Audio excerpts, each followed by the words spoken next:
Go ahead. Hey, hello everyone. This is very new to me, being on Zoom. All of you have been living through this. I'm sure a lot more. We have actually been in the stores, luckily. So yeah, so thank you for inviting me, Helen. It's very different and great to still connect with the CHEO Forum people. We've been very fortunate to attend your trade shows before and do some lunch learns. So I'm so happy that you have this platform that you can continue on. So Helen's got my PowerPoint on share screen. I can't really even see myself, so that is no problem. I am going to go through sort of a slideshow, and then we're going to do just a little walk around SupperWorks, and there is a spot at the end for some questions. So that's where we'll table those, unless there's something you want to put in the chat, and Helen will let me know. So yeah, just a little introduction of myself. So I'm Alison Kelly-Quesnel, and I am the owner of 2 SupperWorks locations here in Ottawa. And what we do is help busy people eat well. So today, the topic that Helen had asked to sort of focus on was barbecue time, and looking at that and giving some techniques. So what we're going to go through there, she's got the agenda screen on there, just sort of talking about some food fun facts for some hurdles of eating during the summertime, getting your barbecue game going, and some ideas that I've brought to you for barbecuing, and then we'll do a little walk around for SupperWorks. So that's where we're at. Awesome. Yeah. I'm not sure if you want to cue me as to when you want me to forward the slides. Okay, perfect. Is there any way I can see? Okay. I think we're good. Yeah, so we will forward a slide. That would be great. So just went and grabbed some information about your upcoming CHEO barbecue. They are doing a virtual event this year, so this would be a great opportunity to use some of the recipes I'm going to show on the slides for you. Unfortunately, can't taste test through a screen, but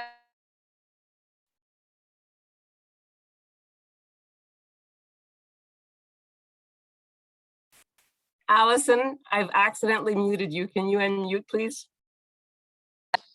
There you go. Do you hear me now? Yes, sorry about that. That's okay. It came across the screen. Yeah, so I learned a bit about that CHEO barbecue. I didn't know myself that had been around for 29 years. So that is just awesome, and how much it gives back to the community, as all the CHEO events do. So yeah, so to kick off, we'll advance the screen there to I just found some fun summer food facts that, hey, you can share around the dining table when you're home and enjoying some family meals. Kind of crazy. Strawberries containing 200 seeds, one individual little strawberry plant. Our ice cream flavor, of course, most popular being vanilla. The average ear of a corn has over 800 kernels, surprising, with 16 rows and 1 silk for each kernel. So that's where it's growing out of. So interesting enough. The popsicle being invented in 1905 by an 11-year-old. Pretty neat. You can share that with some of your younger kids. And one just little quick tip about before you're serving your barbecue steak, let it rest outside on the counter for as long as you would be grilling it. So that's just some quick facts. We will flip ahead. Now, if I was in person, we might go around the room and ask about some of the hurdles of eating in the summer. I know that likely a lot of people have just different patterns when it heats up and not wanting to really be in the kitchen. But some of the ones I've put together, if you want to advance it, Helen, just put out some, like, is your fridge empty? Honestly, nothing in there, that you'd rather be sitting on the beach enjoying some nice time outside rather than cooking. Heat wave, It's no fun to be in the kitchen during a heat wave. And just that you've run out of ideas with all of us being home so much and cooking so much for ourselves. The idea plate is getting very empty. So that's where I've sort of thrown in a little bit of meal planning as well as the barbecue tips on this presentation, because when someone usually asks me to talk, a lot of it is usually about meal planning and how to get ready, and SupperWorks is definitely here to help, but also to do it yourself. So we'll just flip the next to make a solution out of trying to eat well and still be eating through the summertime is, you know, to spend some time outside, but spend less time in your kitchen. So just getting a meal plan first off would be a solution to that. What do I eat?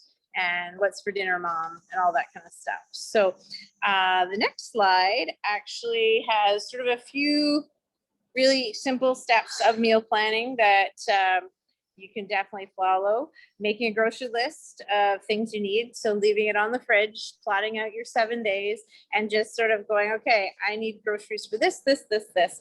A great time is a Sunday, of course, or, you know, because then you can set up your week. Going shopping is that next step. And then when you come home, taking the time to prep and store your groceries and take care of them. You've paid money for them, and you want to make sure that that celery, when you put it in the fridge, gets cleaned. When you're washing your berries, so that whenever someone's hungry and they go to grab something in the fridge, that they don't have to wash the berries and they can quickly go into a yogurt smoothie or something like that. Preparing in advance definitely helps. And then the thaw step, with barbecuing in the summer, they're all that I find in our household that actually is a bigger step in the summer, is remembering to pull it out because we're often using things that we would thaw and then barbecue. So building that into your meal plan, and then checking the plan daily and just thinking, okay, tomorrow, what do we have on for those 3 meals, and planning it and pulling it ahead. And then just get cooking and enjoy it and have fun and be outside hopefully as much as you can. So definitely it'll help you in still being interested in eating. That happens as well when it's hot, and also when we're running out of ideas. So put together just a really quick little barbecue checklist. This is sort of the things that when you're setting up, I guess every, May, June, just making sure around the barbecue you have your essential items. So a lighter, whatever, if you're going to use charcoal, use your charcoal. Make sure that your tank is full if you're going to be using propane. And then also just having your tin foil. If you're lucky enough to have something that you can store underneath your barbecue and have these things together, you could have a Tupperware or a bin with some tin foil in it, your tongs, your turner, everything there. Even having a tub or a plastic bag for your dirty dishes so that you're not cross-contaminating. So you're setting sort of it to the side, and once you've used that, you're not running back and forth to the kitchen, because like our barbecue is off of the deck and not really beside the kitchen door. So sort of setting something up. Bring out your serving platters. Make sure you have everything. So whenever you bring your raw meat out in, definitely needs to be set in that dirty dish container. And then your serving platter needs to be there for the cooked food so that we're not cross-contaminating. So those are just some of the grilled essentials. I think an aside to that would be when you do start your barbecue season. I didn't get into it because I know that there's multiple different types of barbecues and how people like to clean them, but just give a really good cleaning of that area, because your barbecue may have sat out all winter. Little visitors may have walked across whatever counter that you might be using. So just really taking, if you have a power wash and you can use that and hose it down, taking your grates out, rotating your charcoal that's in there, changing it up, maybe finding holes that for your hot spots that are not there, and just giving it a really good cleaning to start off with. It'll be a lot easier. And then you get a chance to clean off the grates, oil them, and get it back in. It'll make a difference definitely for your food quality and just knowing that everything's food safe. In that little barbecue kit, it goes into even having your paper products out there with you. And it does say like a tablecloth, paper towels. Your trash bag is a great thing to actually have out by the barbecue, is having some sort of garbage container. And then all your utensils, if you can easily have them out there with you. So really making it another arm of your dining room. So then on that checklist, and of course you would adapt it.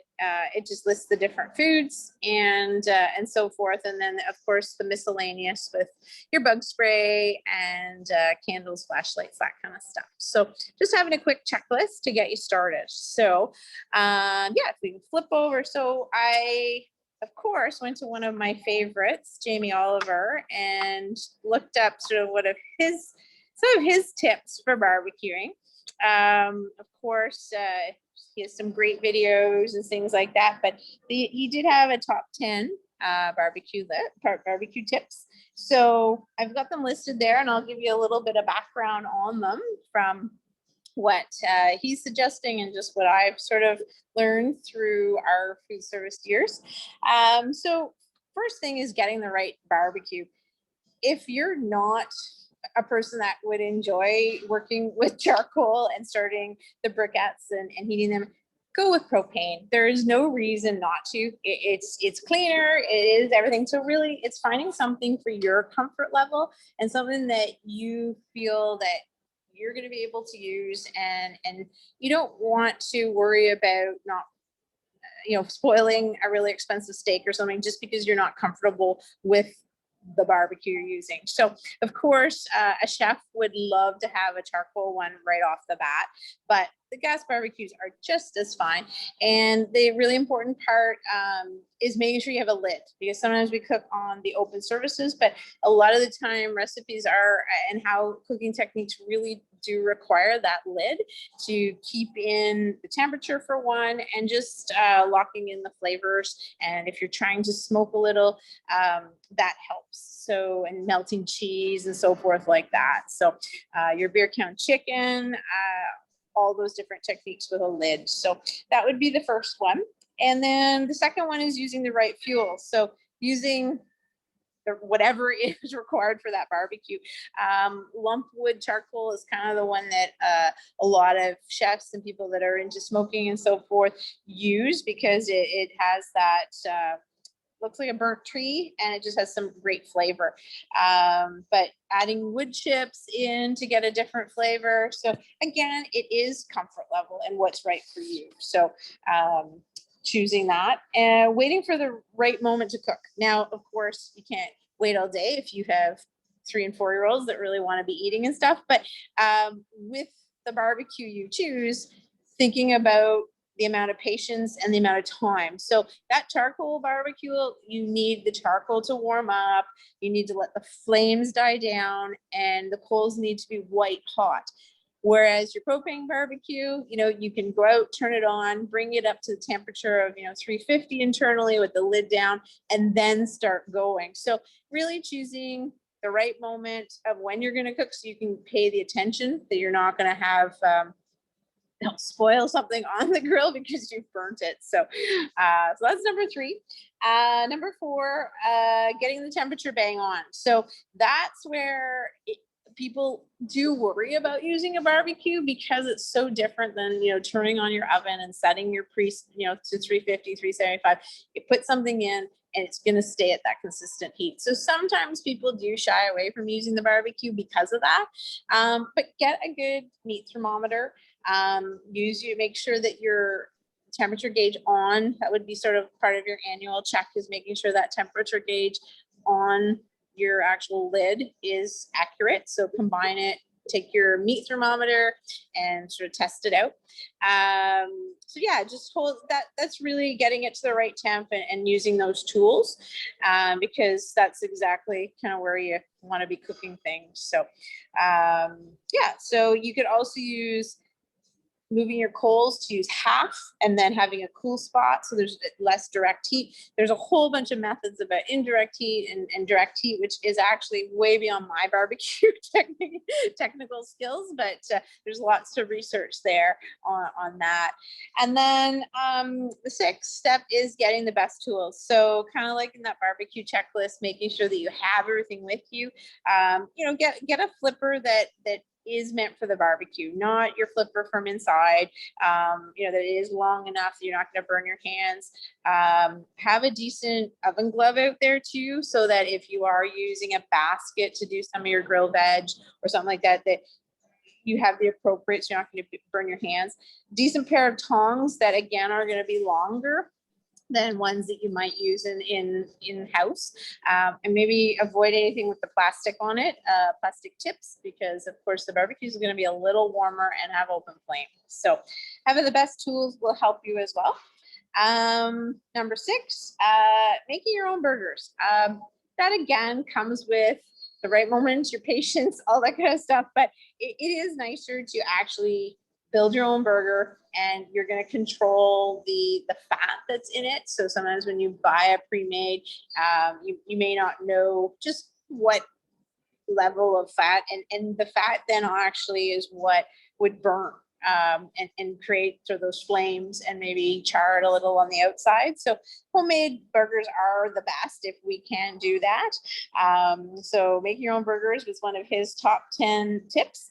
And number 7 is something that I tend to forget as well, is fish is great on the barbecue. So build that into your meal plan for the week. Have a fish taco Tuesday, that kind of stuff.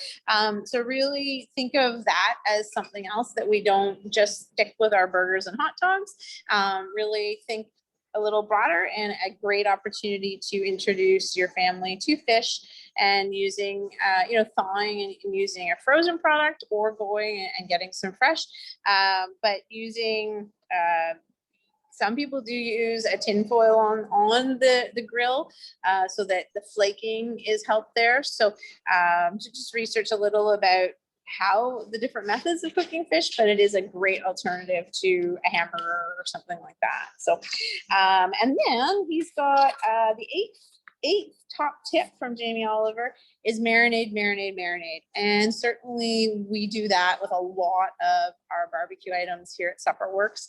Our flat iron steaks only get better with a marinade that has been on them for at least overnight, thawing and sitting there. Depending on the cut of meat and how long it's cooking for, even brushing your marinade on later, or throughout the time of cooking, sort of every 5 minutes, is kind of nice as well. Not a whole bunch, but truly brushing it, because if you're putting too much, it will flame up.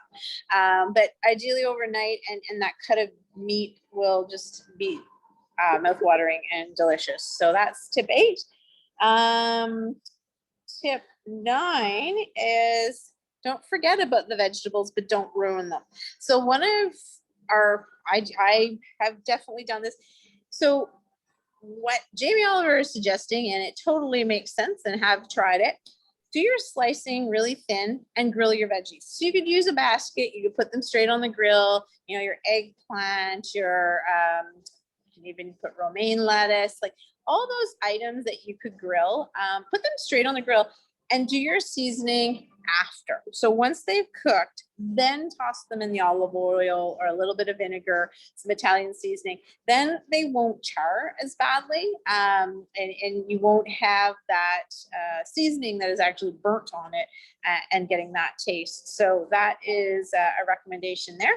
And I also put there, don't forget grilling the fruit, because grilling a pineapple, grilling a watermelon, grilling some peaches even, those are things that really can step up your burger. It's a really great side and a great way to get some more veggies into your family as well.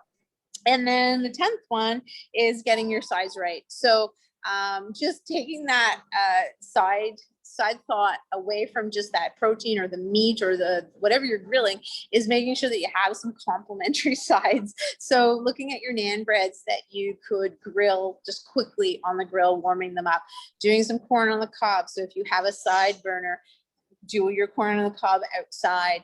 I think the biggest thing with the sides is trying to make sure that it can be done ahead or done with the grilling outside, because you don't want to be running in and out from the kitchen to the barbecue, trying to get your sides ready. So make ahead pasta salad, that kind of stuff. So those are all of the 10 tips from Jamie Oliver. And I thought that just sort of summarized, there's a lot of things out there that focus on the smoker, the giant egg, all that. But these were kind of just the basic and a great way to start. So yeah, so Helen, there's no questions or anything that have popped up or anything. We're good? All right. So on to the next screen. So just some quick and easy summer meals to make when there's nothing to eat, because we hear that as parents and such. We hear there's nothing to eat in the house. So these are sort of some summer quick cheats. Your lettuce wraps. So using anything inside of a lettuce wrap. So you have some ground turkey, some ground beef, some ground pork. Throw in a bit of cabbage, put like a chipotle aioli on it, and boom, you've got some lettuce wraps. Your smoothies, of course, lots of opportunity for fresh fruit at this time of the year, and having yogurt on hand, mixing in some milk or some orange juice. So always smoothies are there. Just garden salads, making use of our local farmers markets. Maybe you have a CSA vegetable box that you get, and using those garden salads and all the different things, your radishes, your carrots, your spring mixes that we can have in our garden. The cookatory bar or board, that is such a hit right now. You can put your hummuses on, you can put your deli meats, your sausages, add some fruits, some nuts if possible, your dried fruit. So it's a great sharing thing. Just remind yourself, if you are using it out on the deck, that it just doesn't sit out too long. That is something with summer eating that sometimes we just forget, that there is that heat that we have to make sure isn't going to affect the food and make us sick or anything. Gazpacho, great cold soup. Using up some by the end of the garden season. Sometimes there's a ton of tomatoes to use, so a great way to use those up.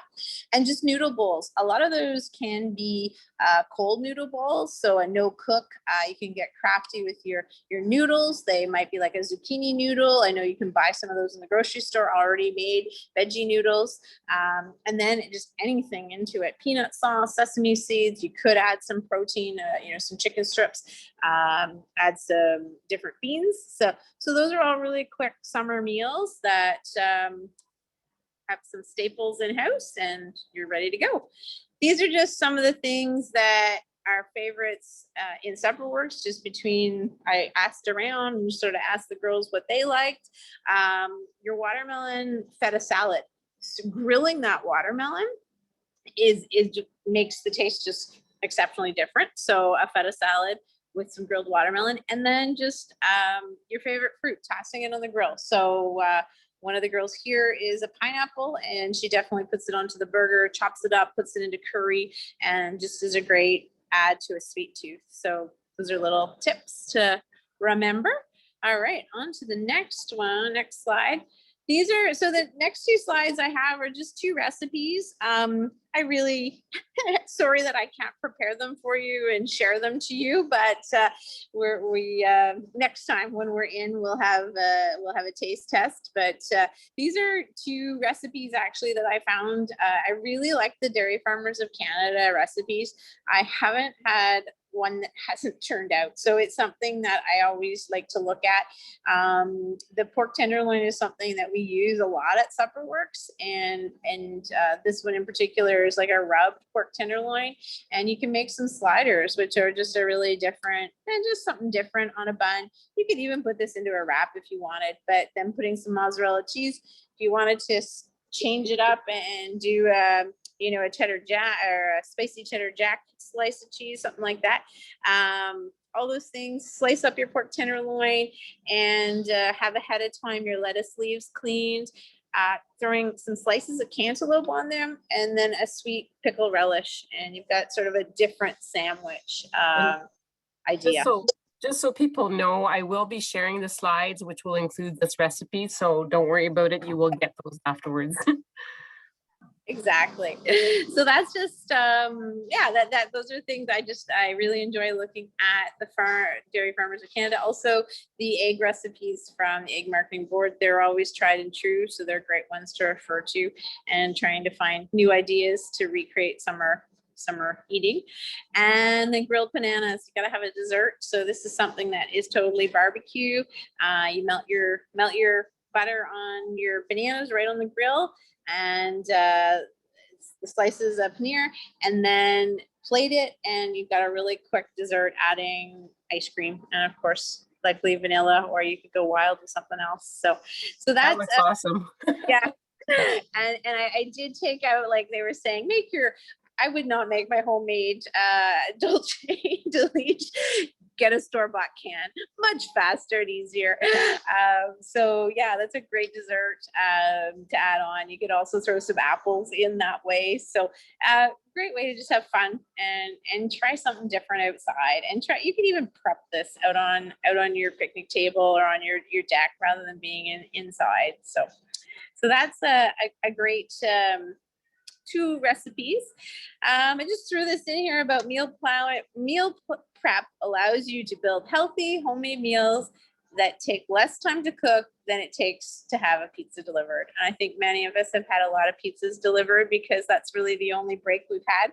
But taking that time to meal prep and having something quick and able to be done outside can definitely it saves a little time. You're eating healthy, and you're likely saving a little bit cash too. So that's where I was going to introduce SupperWorks, and how we've converted ourselves during COVID. We would normally have people into our stores to assemble their meals. So what we do is we do all the prep work, all the chopping and cleaning, and then our clients, customers come in, follow our recipe, and build their entrees here, and then take them home to cook. So we've converted to a curbside pickup, or a delivery. So same product that you would leave with in the session, it's just being picked up curbside. So I'm going to do a little walk around, and then there are 2 last slides that I was just going to throw on, and then we are on to questions. So I will just sort of take my phone, flip it to you. I think we can do this. Okay.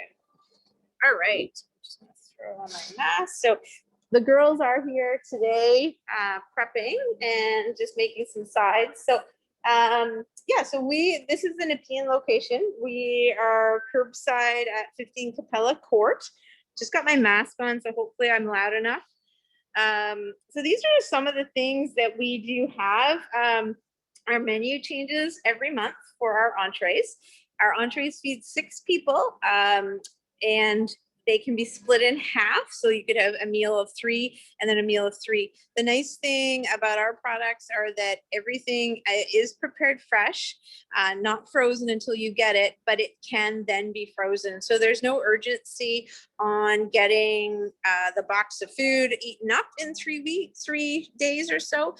You can put this safely into the freezer and then enjoy it whenever you wish. So hopefully we'll get back to the point that people can stop in. We do have a lot of things that they can pick up, but right now we're recommending placing your order online. There's no minimum order, and there's no minimum on how many entrees you can choose. So just book 4 days ahead. You'll see the June calendar and the July calendar online. So we've come up with some different things. This is this is our brownie sundae. So ice creams and everything. We have meals for one that we do. So those are microwave ready, and they're frozen. You microwave them and they're ready to go. We've added smoothies to our offering. This is our crunchy coleslaw, which I have sampled at the CHEO trade show, and it's a hit. Some of our pancakes. And then these are some of our sides: cauliflower rice, and then cranberry rice, and so forth. How the store looks is set up right now. So everything has a station. You would move through, and right now our staff moves through. Everything's prepped and chopped in there. And I've got a few meals just so you can look and see. So our burgers are all ready to go like that, with labels and how to cook them at home. We've got a lot of barbecue items this month. We have a kebab dish that is all marinated for you, a rice, your skewers, that kind of stuff. So yeah, we go through, the recipes are up top, the spices are there, and you just would move around. You would pre-book and tell us what you'd like to make, and then we prep it, and it's all there and ready to go. And then these are just all of our sheets that we do for all of our curbside pickup that's happening later tonight. Got bins full of meals, and that's this is the front of the house, and then we transition into the back and have our dish room and everything. We have large stainless steel prep, walk in, all that kind of stuff, and the magic happens back here. So that's all the stuff that what we do here at SupperWorks. So we'd love for you to check us out online at supperworks.com. This store has been open for 8.5 years. The company's been around for 15 years. We're Canadian owned and women owned. So so I am back to my laptop here. So I will revert it back to me. And then I don't know, Helen, if you can share the last screens. Thank you. Okay. It brings back memories, because I was at that store the first time with Sue McGarvey when she did a group thing. Yeah. It is, and that's part of it. It's the experience, and we have quick visits outside during curbside pickup, but we are definitely missing the people side. Yeah. So so that's just that one screen just wraps up what we're doing right now, and then we'll just advance it. We have started actually packaging. The next screen, we've just started each month having sort of a family package. So it is a quick one price, go in and order it. And this month is the lemon rosemary chicken with a focaccia bread, Italian corn and peas, and then our chewy chocolate squares. And you could order that for curbside pickup or delivery. It's just a 4-day advance. So, for the CHEO barbecue event, if you're looking for a quick package that you could cook at home and participate in that virtual barbecue, there is an idea. So just supperworks.com, either our Orleans location or the Nepean location. Yeah, so the next slide is just a little promotion that we're doing right now, that if you have been a SupperWorks customer, you may have seen this promotion before. It's basically a voucher that you purchase for $50. It's worth $100. You have till the end of August to use it, and you would apply it to a cart of $200. So it's about a 25% discount. So so just wanted to let you know that those are on sale likely for another week and a half. And then we'll close that, and you'll have a chance to use them till the end of August. And we always have 1 month and the next month showing. So right now our June calendar is there with our menu, and our July calendar. And I think that there is just one screen forward, because I think we're going to one more screen, because I know we're going to stop recording for the questions. This is actually a custom code that we've had for many years for CHEO staff. So it's a 15% off if you use the SW CHEO when you go on our website, and the discount code, it's something as a thank you to all of our CHEO employees. We've set that up when we first started with Staff Forum, and love to be asked into the trade show. So that's just something we have there. So Well, thank you very much, Alison. That was awesome. And we really appreciate all of your specials and discounts and whatnot. And I actually learned some good tips today that I do a lot of running around when I do the barbecuing, but I'm going to stop the recording here because I'm rambling. Hang on here.